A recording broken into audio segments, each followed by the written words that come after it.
detectives of old-time radio. From Boise, Idaho, this is your host, Adam Graham. If you have a comment, send it to me, box13@greatdetectives.net. Follow us on Twitter at Radio Detectives and become one of our friends on Facebook. Facebook.com/Radio Detectives.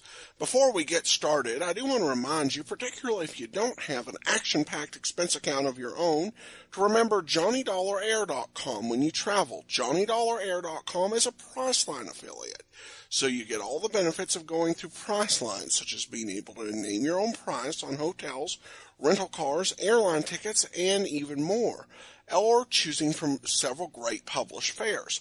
Plus, part of your purchase price goes to support the great detectives of old-time radio at no additional cost to you. So in making travel plans, remember JohnnyDollarAir.com. Well, today's episode of Yours Truly, Johnny Dollar, originally aired August 4th of 1957, and the title is The Wayward Widow Matter. From Hollywood, it's time now for... Johnny Dollar. John, this is Harry Branson of Philadelphia Mutual Liability and Casualty Company. Well, hi, Harry. What is it this time? Fraud, murder, arson? No, none of them. Then what kind of a case has you in a dither this morning? As a matter of fact, John, there is no case. Oh, now don't tell me you're spending company money on just a social call. Why, Harry. Of course not. John, I wish you to take a motor trip with one of our very important clients. Well, now, that depends. Perhaps you've heard of her, Betty Charlene Winters. No, but she sounds interesting. She is. She's one of the most charming people. Very wealthy, too. John, you'll love her. Oh, tell me more. I want you to accompany her to her summer place on Lake Wawayanda in northern New Jersey. Sounds better all the time. On expense account, of course, plus a fee of $1,000 for the week or any fraction thereof. How can I lose? Harry, I'll grab the first train.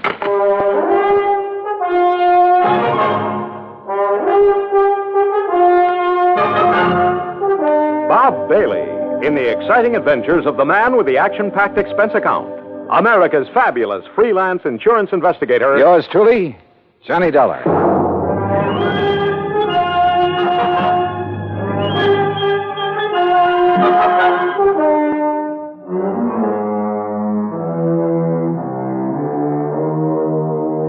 Expense account submitted by Special Investigator Johnny Dollar to the Philadelphia Mutual Liability and Casualty Company, Philadelphia, Pennsylvania. Following is an account of expenses incurred during my investigation of the Wayward Widow matter. Expense account item 12150, fare and incidentals, Hartford to Philadelphia. At his office on Walnut Street, Harry Branson looked as though he'd been just sitting there waiting for me ever since his phone call. I'll get straight to the point, John. Well, good. You don't mind if I sit down first, though, do you? Oh, no, of course not. As I told you on the telephone, Mrs. Winters is one of our Mrs.? You didn't tell me that. Her husband died just a short time ago. Oh. And you, the old friend of the family, have been consoling the lovely widow, eh? John. Yeah, when you pick 'em, you really pick 'em, Harry. Hey, do you remember that little brunette you went for in the last case I handled with you? John, that has nothing whatsoever to do with the matter at hand. Yeah, okay, maybe not. Oh, but you sly dog. I'm betting right now you wish you could make this trip to the lake instead of me. Of course I do. The beautiful forests and mountains up there at this time of the year. Oh, sure. Just for the scenery. All right, now tell me all. Well, the Winters were very wealthy. Betty Charlene Winters still is. Thanks, among other things, to the $500,000 she received on her late husband's double indemnity policy. $500,000? You make this sound more attractive every minute. John, you don't suppose the gorgeous babe helped him have an accident in order to collect that John, money? You are being absurd. Am I? Tell me this. Was he older than she? Yes, he was. Aha. And 2 and 2 make 4. And you are making no sense at all. Hey, you have got a case on her, haven't you? Will you please stop this nonsense and listen to me? Now, as I started to say, their lovely home is out between Ardmore and Bryn Mawr. All right, go on. Their home, which Mr. Winters inherited from his father and his grandfather before him, is a veritable art gallery. I see. But she is going to dispose of most of it to the better-known museums and galleries. She plans to sell the family mansion, too, just as soon as the estate is settled. Doesn't go for the old stuff, huh? You're quite right. Her taste is more for the modern. That's the way I like 'em. I beg your pardon? Nothing. Go on, Harry. Yes. Some of the things, however, she is taking up to the summer home on Lake Wawayanda. Oh, well, now, wait a minute, Harry. Am I taking Betty Charlene up there? Mrs. Winters, John, please. Okay, I'll stay out of your territory for the time being. But am I being hired to take her up to the lake or just some of this junk you've been talking about? Both. Ah. You see, there's one thing in particular, some statue or other that she wants help with. Statue, huh? So you and she and the statue will make the trip. Now, that's the kind of chaperone I like. When do we start?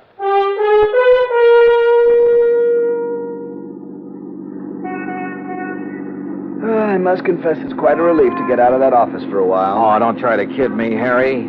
The only reason you wouldn't let me find my own way out to this winter babe's home. Babe! Honestly, John, you sometimes carry this levity much too far. By the way, how long ago did her husband die?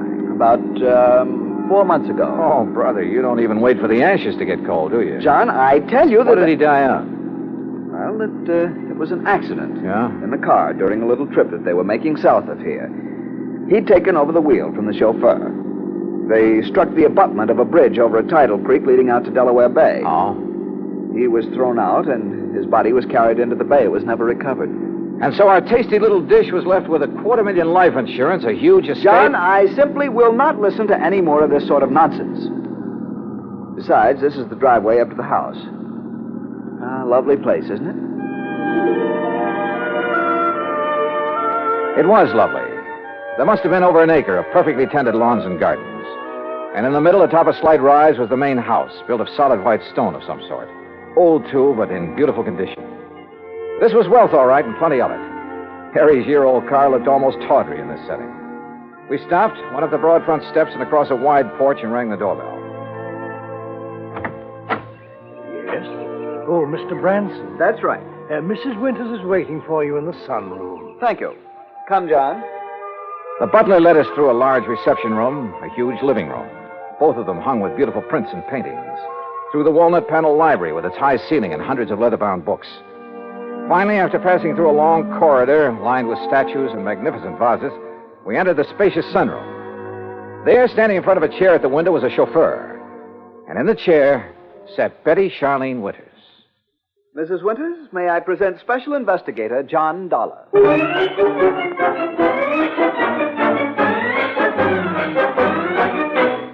Well, she was a cute little thing, that I will say. But instead of a young, blonde, and beautiful, well, let's face it, she was 70 if she was a day. All my dreams of a high old time during a week at a mountain lake suddenly vanished into thin air. How nice of you to come, Mr. Dollar. Investigator, did you say, Mr. Branson? Yes. I see. Well, don't just stand there. Sit down and be comfortable, both of you. Thank you. Yeah. Is something wrong, Mr. Dollar? No, not at all. Oh, Haskins here's my chauffeur and general handyman. Hi, Haskins. Mr. Dollar? I've just asked him to get the statue ready for our little trip. Oh, you may go now, Haskins. Oh, thank you, madame. No, wait, please. I wonder if I might see this thing we're taking up to the lake, Mrs. Winters. Well, of course, it's right there in the corner behind you, Mr. Dollar. The cherub. Cherub, huh? Oh, This? Isn't it beautiful? Well, it was a cherub, all right, about 4 feet high, with a couple of doves fluttering around its feet. At least that's what I gathered from the garish paint on it. Believe me, it looked like something a third grader had slapped together as a joke on his modeling class. Now, I'm no artist, but so help me, I could have done better myself with a handful of mud and with my eyes closed. An old family piece, Mr. Dollar. Antique.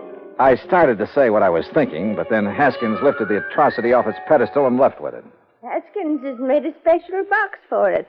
He'll place it in the car so we can leave with it tomorrow. You are ready to leave on such short notice, aren't you, Mr. Dollar? Well, now look, Mrs. Winters, Yes, his luggage is right outside in my car, Mrs. Winters. Then, Eric, you may fetch it and put it in one of the guest rooms. Very good, madam. By the way, I hope you know how to drive a Pierce Arrow, Mr. Dollar. Pierce? Or did you think perhaps Haskins would drive us up to the lake? Well, I don't know. No. Haskins is leaving today on his vacation.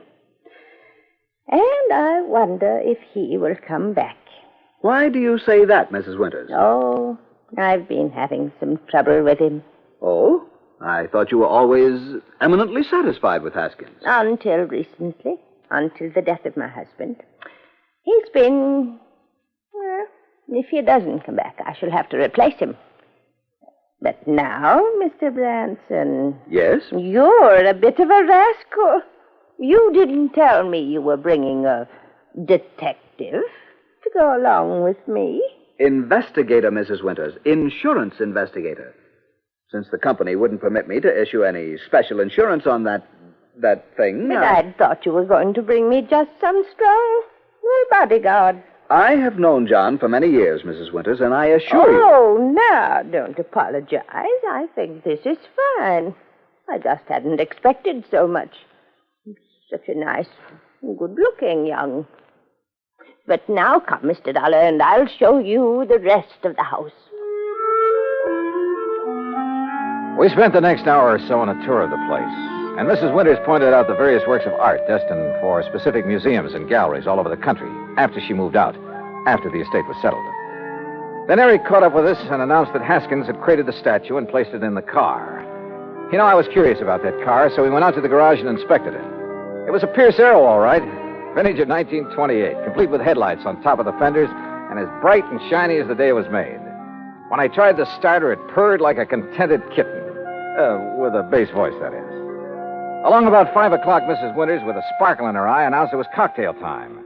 Harry, being a teetotaler, decided to leave, but not before I buttonholed him for a quick conference. What doesn't make sense, John? Oh, that silly statue, Harry. All the fuss over that piece of junk. After all, John, with all the big policy she carries with us on the legitimate artwork, well, we just can't afford to displease her. But if it had any real value... Perhaps it does to her. How can it? Unless she has a lot of jewelry hidden away in the base of it or something. What, John? Cocktails, she said, and I'm sure ready for them. Go on back to Philly, Harry, and wait for my final report. Well, I must admit that Betty Charlene Winters turned out to be a charming hostess, a very interesting conversationalist. Even long after dinner, over brandy and cigarettes, we chattered away like a couple of magpies. I didn't question her about the statue because I wanted to find out more about it on my own hook. Finally, about midnight, we decided to retire, had a nightcap, and went to our respective rooms. But instead of going to bed, I sat around and read for a few minutes, turned off the light, waited a few minutes more. Then, quietly, I slipped out of my room. That was a mistake, for as I reached the end of the long hall to the stairway, a door behind me suddenly opened. Huh? Who's there? I said, who's... Oh!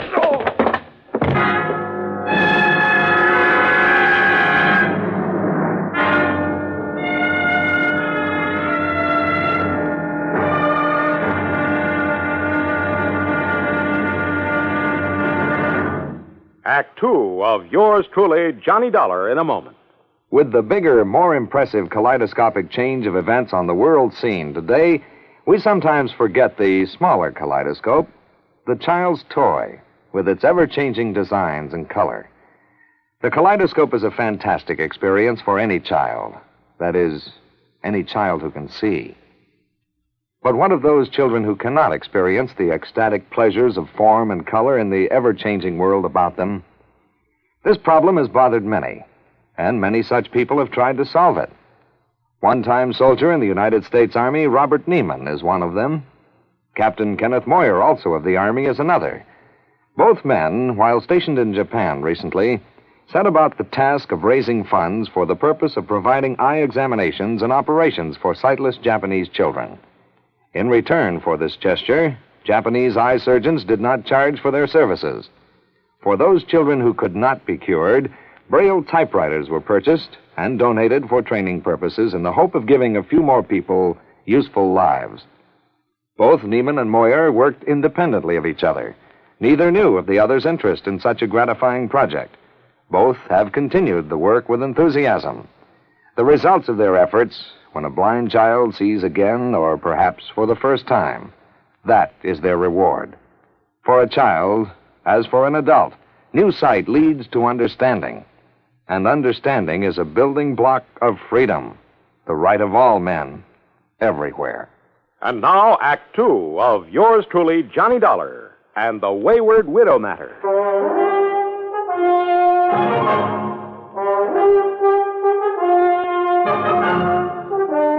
When I came to, it was morning, and I found myself in my pajamas lying comfortably in my bed in the guest room. But there was nothing comfortable about the lump on the back of my head. Whoever had slugged me out there in the hall had meant business. I got up painfully, went down the hall, and made a quick check of the room from which the attacker had surprised me. It was just another guest room. I showered, dressed, and went downstairs, where I found Mrs. Winters at the breakfast table. She was very much distressed over what had happened and suggested we go out and look in the trunk of the car immediately.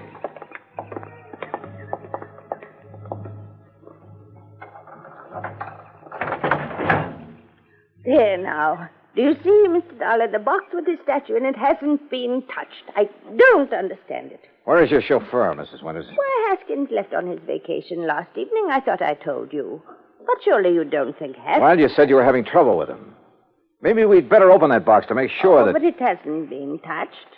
And I'm the only one who has a key to that little lock on it. Yeah, I see.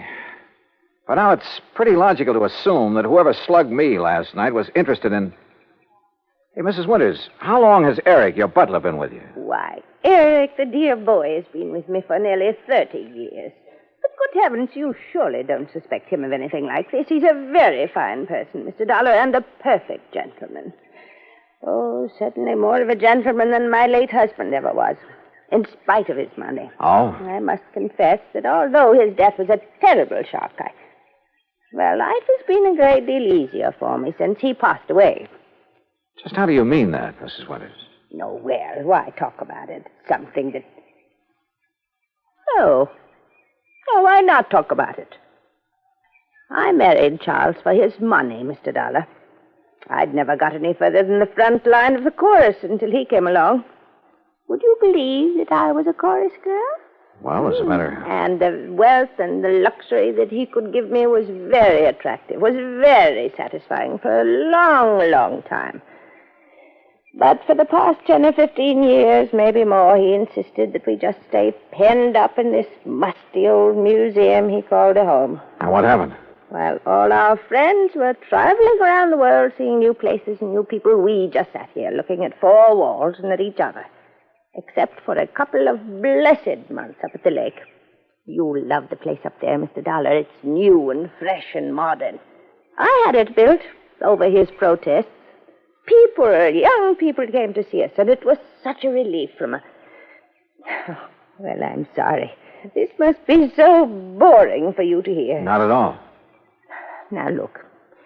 Why don't we call the police in about this thing that has happened to you? Come, we'll go right back into the house and Wait a we'll minute. No, let's not. A bunch of policemen prowling around would scare him off, whoever he is. But suppose you're attacked again. Well, at least I'm ready for it now. I just don't like your taking this chance. Of course, we could leave, go up to the lake. Run away from him? Well, yes. Oh. Of course, it might prove whether he's interested in the statue. If he follows us, I mean. Oh, dear. Why don't you let me call the police? Only if you think they ought to be around here to protect the house while we're gone. No, that isn't necessary. We have a very efficient burglar alarm system. Well, it doesn't look as though it was working very well last night, does it? Unless it was someone in the house who attacked me. Who else is there besides you and Eric? No one, except the cook. Male or female? Oh, no, Mr. Dollar, not Martha. Why, the poor dear is nearly as old as I am, and a real companion for me. Sounds strange, I know, but we're real nice friends. All right, let's go back in, have our breakfast, pack our things, and go on up to the lake.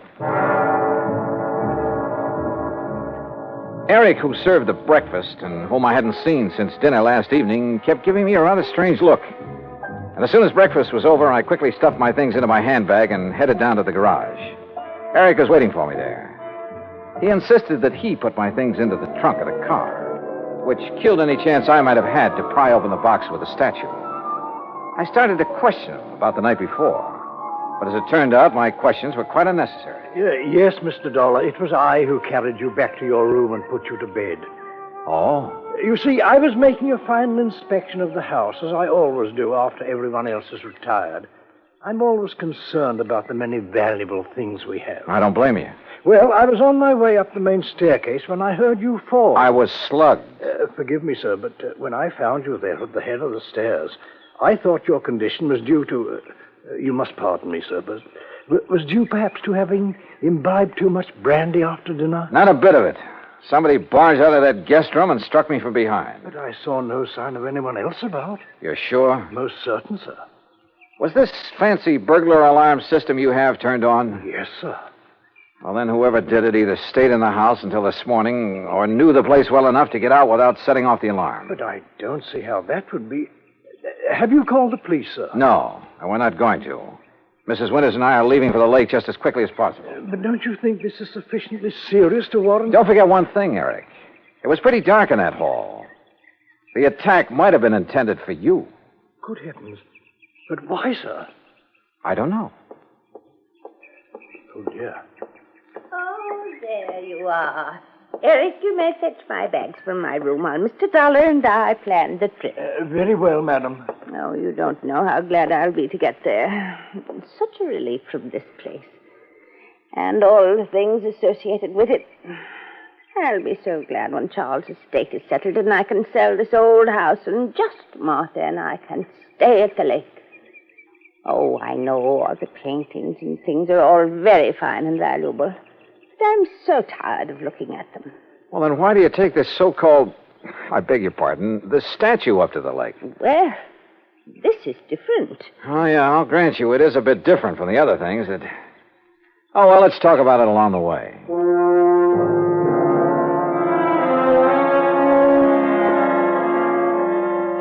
But we didn't. Simply because I didn't bring up the subject again. Why not? Because a couple of pretty wild ideas had begun to peck away at the back of my brain. Ideas just crazy enough to have some basis in fact. The 1928 Pierce Arrow ran like a dream in spite of its advanced age. And Mrs. Winters, in spite of her advanced age, kept the conversation going at a merry clip. There was a sparkling, almost buoyancy about her. And the hunch that had hit me began to grow. We crossed the Delaware River at New Hope on Route 202, and in Lambertville, we stopped at the sign of the Flying Red Horse to gas up the car. That's item 2470. While the attendant was busy with that and checking the tires and battery and so forth, I made some excuse or other and stepped around to the telephone booth at the back. Harry Branson here. Harry, I want you to drive out to the Winters home in Bryn Mawr again. Oh, what for? Just do it, right away. Then call me up at the lake. Well, whatever you say, John, but I wish you'd tell me... Gotta go now. Goodbye. The rest of the trip through the pretty North Jersey countryside was uneventful. And finally, north and east of the little town of Andover, we came to Lake Wawayanda. We drove along a private road to the far end of it, and there, perched on a little cliff above a deep basin, was a real smart, modern brick and glass home. That's right. Straight up the little hill and park in front of the garage. Little hill? I just hope we can make it. Right here. I hope the brakes will hold, or this thing could roll right on back into the lake. Oh, and the lake is so deep right there, nearly 100 feet. An old mine or something before the water came up. Oh, this is a pretty dangerous driveway. Here now, let me help you. Thank you. One of the first things I'm going to do is have this driveway built up and leveled off and a big stone wall built around it. Yeah, you'd better. Careful now. This is pretty steep. Oh, listen. Yeah? Telephone is ringing inside the house. Oh, well, let me have the key and I'll go in and answer it for you. I'll answer it. You can unpack the car while I do. I suspected the call was from me, but didn't want to say as much. So I opened the car trunk, proceeded to take out the luggage and the big, clumsy box for the statue. The box was heavy, very heavy. And I wondered how Haskins, the chauffeur, had been able to pick up and carry the statue so easily back in Bryn Mawr. I finally got the box perched on the edge of the car trunk when Mrs. Winters called to me. It's for you, Mr. Dollar. It's Mr. Branson. Oh, okay, I'll take it. Leaving the box there on his precarious perch, I went on up to the house. Right here in the front hall, Mr. Dollar. Oh, all right, thanks. I'll go on out to the car and get my coat and purse. Yeah. Johnny Dollar. John, this is awful. Terrible. As I just told Mrs. Winters, this is... Well, I couldn't believe it. How did you know? How did I know what? Eric, the butler. Yeah? Dead. He's dead. And John, Dead from what? How did he die? He apparently fell down the main staircase. The poor cook, Martha, is the only other person in the house. She's beside herself. Yeah, I'll bet she is. But whatever made you suspect something was wrong out here? Call the police, Harry. Make sure they look for a possible blow on the head that might have been delivered before he fell. What? Dollar! So long, Harry.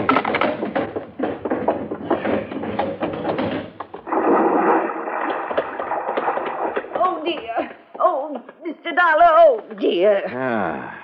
Fell off the back of the car, huh? Yes, the big box. I must have bumped it when I reached into the trunk for my weekend case. Bounced right down into the lake, huh? Yes, my beautiful little statue is at the bottom of the lake. Oh, well, don't worry, Mrs. Winters. We'll get it back. I'll have a diver come up here. No. It's all right. We'll leave it there. Huh? No, you were right. It'd only be another memory of the musty old house in Brenoir. It has no place here where everything is so fresh and new and clean. We'll get it back. But it really had no actual value. You were right, Mr. Dollar. It's better to just... Yes, we'll leave it there. Sorry, Mrs. Winters, but that's where you're wrong. Why, Mr. Dollar... We'll get it back, all right. And whatever's in it. Oh, dear. I suppose I might have known. Expense account item 3, $290 even for the diver who came over from New York and retrieved the box from the deep hole in the lake. 2 boxes, as a matter of fact. One with Haskins' body in it, and the other with the body of Charles Winters, the body that was supposed to have been washed out to sea after a car accident. The story? Well, of course. After Haskins got rid of Charles for me, I had to do something about him. Or rather, we did. Martha, you know. He's such a wonderful friend. Was Haskins the one who slugged me? Yes, so foolish of him, wasn't it? But he'd heard Mr. Branson say you were an investigator, and it frightened him. Worried me a little, too. Well, he might have killed you, too, if Eric hadn't stopped him. And, of course, Eric knew that Haskins had unwittingly made this second box for his own body. So now Eric's gone. Martha, huh? Yes, she did it. But she had to put him away. Oh, yeah. You see, he was the one who took care of Haskins for us. And we couldn't have him around knowing everything. Oh, dear. Martha and I had planned so many wonderful things together. But now... Oh, dear.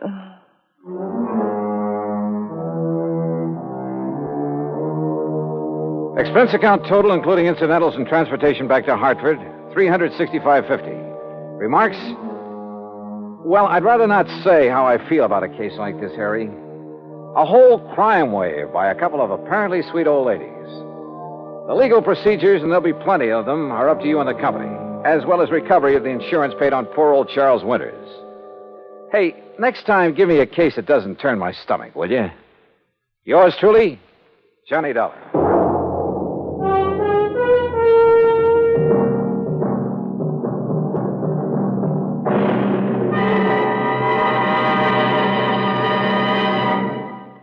Now, here's our star to tell you about next week's story. Next week, a taste of the Old West and a taste of lead from a .38 Colt.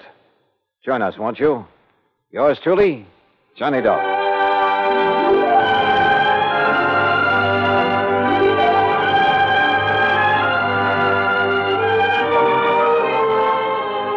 Yours truly, Johnny Dollar, starring Bob Bailey, originates in Hollywood. It is produced and directed by Jack Johnstone, who also wrote tonight's story. Heard in our cast were Virginia Gregg, Harry Bartell, Eric Snowden, and Frank Gerstle. Be sure to join us next week, same time and station, for another exciting story of Yours truly, Johnny Dollar.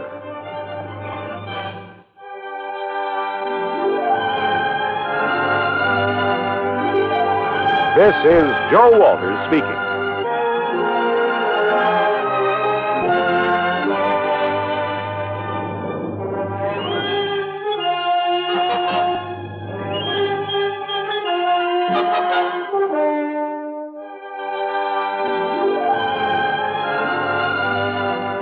This is the United States Armed Forces Radio and Television Service.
welcome back. Well, the title should have made it obvious who did it, and I think the mystery itself was mostly pretty obvious.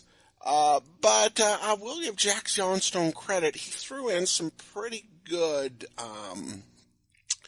red herrings in there.